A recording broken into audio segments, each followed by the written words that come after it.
చివ్వెంల మండలంలోని బండమీది చెందుపట్ల గ్రామం field assistant గుయ్యం Ravi అవినీతి అక్రమాలపై పూర్తి స్థాయిలో విచారణ చేయాలని సోమవారం సూర్యాపేట జిల్లా కలెక్టరేట్లోని గ్రీవెన్స్ డేలో జిల్లా కలెక్టర్ వెంకట్రావుకు గ్రామస్తులు వినతి పత్రం అందజేశారు. ఈ సందర్భంగా వారు మాట్లాడారు. చివ్వెంల మండలంలోని బండమీది చెందుపట్ల గ్రామ ఫీల్డ్ అసిస్టెంట్ గుయ్యం రవి అవినీతి అక్రమాలపై పూర్తి స్థాయిలో విచారణ చేయాలని సోమవారం సూర్యాపేట జిల్లా కలెక్టరేట్లోని గ్రీవెన్స్ డేలో జిల్లా కలెక్టర్ వెంకట్రావుకు గ్రామస్తులు వినతి పత్రం అందజేశారు. ఈ సందర్భంగా వారు మాట్లాడుతూ చెందుపట్ల గ్రామంలో ఉపాధి హామీ పనులకు వెళ్లని వారికి హాజరులు వేసి అక్రమంగా సొమ్ము చేసుకుంటున్నారని ఫిర్యాదు చేశారు. ఈ సంవత్సరం ఏప్రిల్, మే నెలలో పనిచేసిన వారికి డబ్బులు చెల్లించడం లేదన్నారు.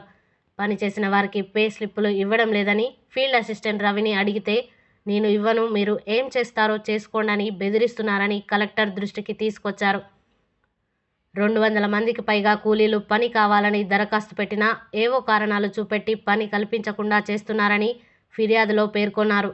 హైదరాబాద్, హుజూర్ నగర్ వలస వెళ్లిన వారు గ్రామంలో ఉండి పనికి వెళ్ళని వారిని గ్రూపులుగా ఏర్పాటు చేసి వారికి హాజరులు వేసి ప్రభుత్వ సొమ్మును కాజేశారని ఫిర్యాదులో పేర్కొన్నారు.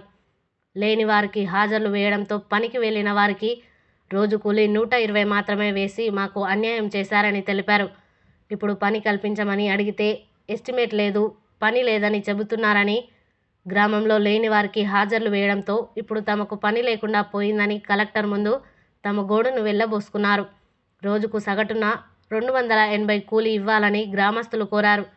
ఈ కార్యక్రమంలో గ్రామస్తులు అనంతుల ఎల్లయ్య, కొండేటి ఉపేందర్, సునీల్, అభిమల్ల వెంకన్న, రేణుక, సునీత, లక్ష్మి, మూలిగూరి జానమ్మ, వినోద, మైసమ్మ, ఎల్లమ్మ, లలిత, వెంకటమ్మ, గురువమ్మ, చిన్న ఎల్లమ్మ, వెంకటమ్మ, లక్ష్మి తదితరులు పాల్గొన్నారు.